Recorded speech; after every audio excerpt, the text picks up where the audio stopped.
Hey guys, welcome back to my home where I live with myself and my 30 plant babies. I know it's been a very long time since I last posted something on my YouTube channel. You know, I was so occupied with my 2 final assignments at school in the past few weeks that I hardly had time to think about anything else. But everything is just fine now. I have submitted my essays, which was very terrible, but don't worry about it. I'm pretty sure that I will pass the course. Anyways, today I'm going to make a plant video, which is something that I have always wanted to make ever since I started my YouTube channel. So I'm going to show you my plant collection, which is not that much to be called a collection, especially when some of them are dying, because I haven't really taken care of them very carefully in the past few weeks. But before that, I'm going to do some gardening and reorganize everything, and I will show you the whole plant tour at the end of the video. So the first thing that I'm going to do today is to get rid of my dead plants, including a fiddle leaf fig and a Ficus triangularis. I'm not sure if I pronounce it correctly, but they are just sad because they are 2 of my most favorite plants in my home, and they were so healthy and strong until like one day they started to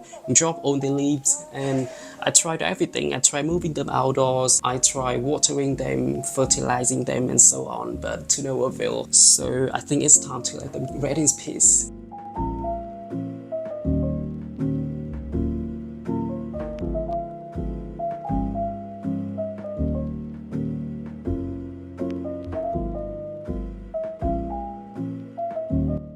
Another thing that I'm gonna do today is letting my plant babies have a shower.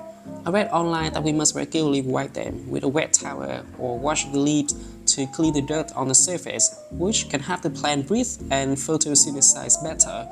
But I decided to just shower them because I have to water them later today anyway. It is Sunday today. I usually water all my plants every Thursday and Sunday, but I think that I'll have to do some more research on the watering needs of each individual plant in my home to avoid watering too much or too little, because you know, that could accidentally kill them. I believe that I did kill some of my plants because of my terrible watering skills. For the plants that are not supposed to be showered, like snake plants, I'll just water them as usual at the bottom.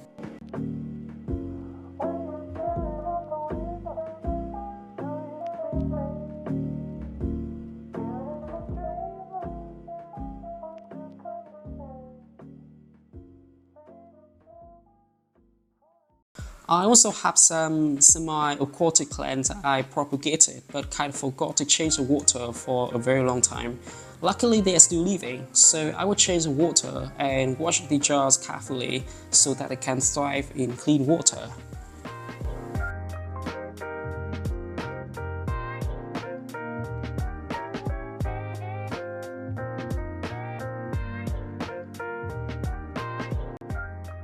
Another thing that I want to do today is repotting all my succulent and cacti, which is more challenging than it seems because, as you can see, the number of plants has outstripped the number of pots I have, and I don't want to cram a few of them together in one pot because it will be very uncomfortable for them. So I think I will have to arrange them very smartly so that they can have new comfortable home where they can grow and foster. So let's get started. So basically what I'm doing now is just pouring out all the succulents and cacti into the basin to sort them out from scratch.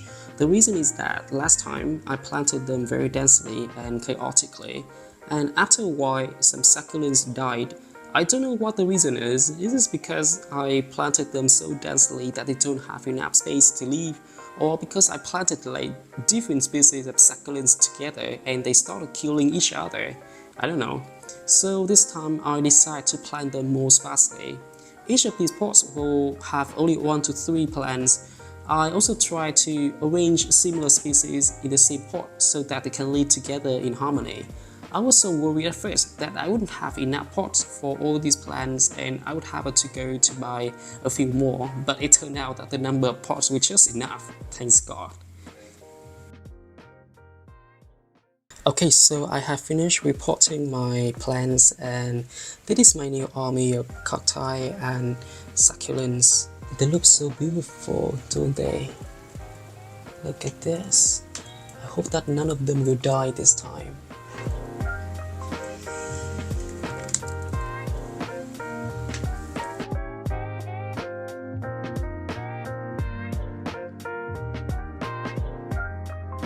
Okay, so now I'm going to grow some aloe vera plants that my friend gave to me yesterday. She told me that like this is like the strongest and most forgiving kind of plant and it can survive in any conditions. So I hope that I can like harvest them one day. So I'm going to mix some fertilizer with soil to add some nutrition to my new plant.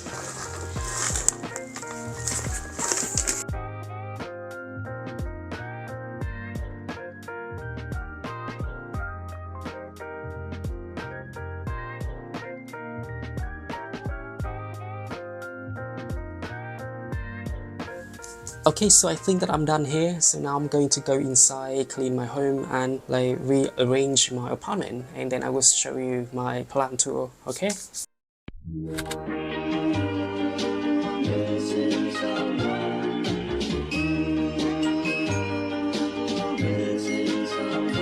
Missing someone.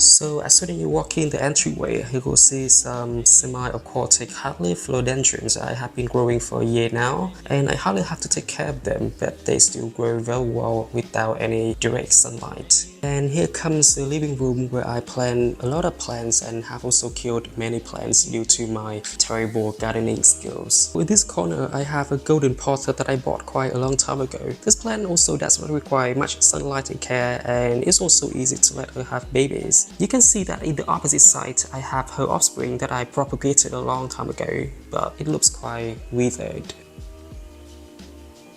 And below it, I have a green snake plant and its baby is right next to it. They are also forgiving plants that can thrive well in the shade. And you can see that they are behind the bookshelf, and there's literally no sunlight in here, but they're still alive. So on the bookshelf, I have a potter plants, some small snake plants I split from a dead mother plant, and a baby philodendron. And on the other side of the bookshelf, I have a very large but short feeder fig leaf. I am quite concerned about it because I've been growing it for a few months now and it still hasn't produced any new leaves. So I'm not sure if it can grow any further. And next to it, I have some peace lilies and some aloe vera plants that I've just grown. And I also have a spider plant and a baby Orgon nishiki. I'm sorry, I don't know how to pronounce his name. Up here, I have a baby philodendron micans, which seems to be struggling to survive. I don't know if it can survive or not. It looks so withered. Next to the sofa, I have a pretty big and beautiful Monstera deliciosa. This is one of my most favorite plants in my home as it is very easy to grow and it's also very healthy. And below it, I have a philodendron minima. I'm not sure if it's correct. And I also have a peacock plant. And I'm waiting for him to grow up so that I can move him to like a bigger pot so that he can like live and foster.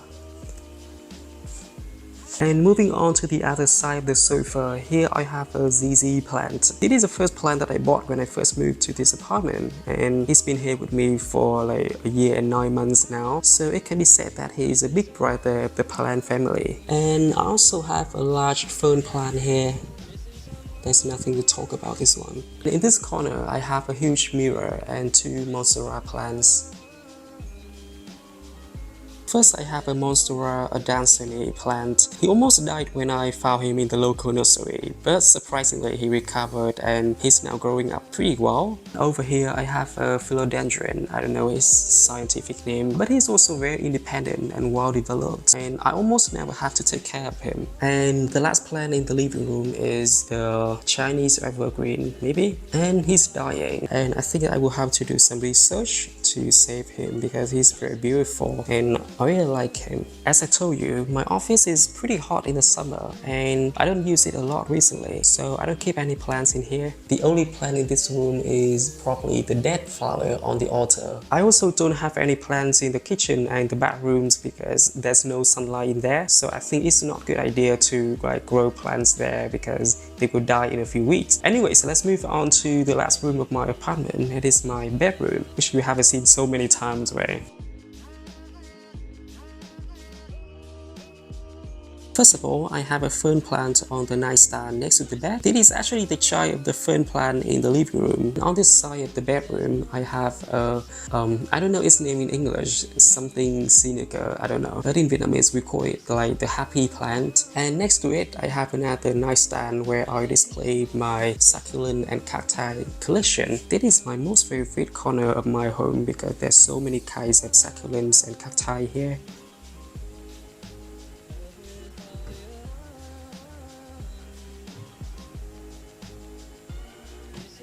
And next to it, I have this baby. I don't know its English name and even its Vietnamese name. But it is so cute and it's producing some new leaves. It's so sharp pointed, right?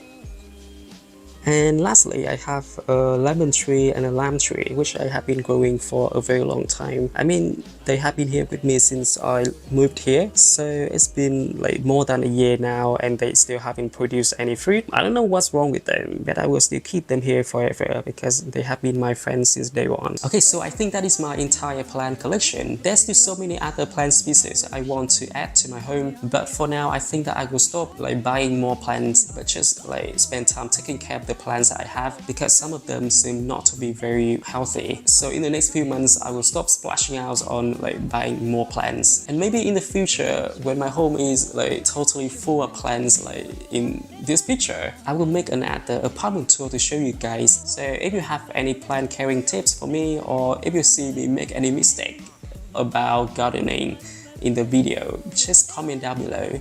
And thank you so much for spending time watching my video. And I will see you soon. Bye!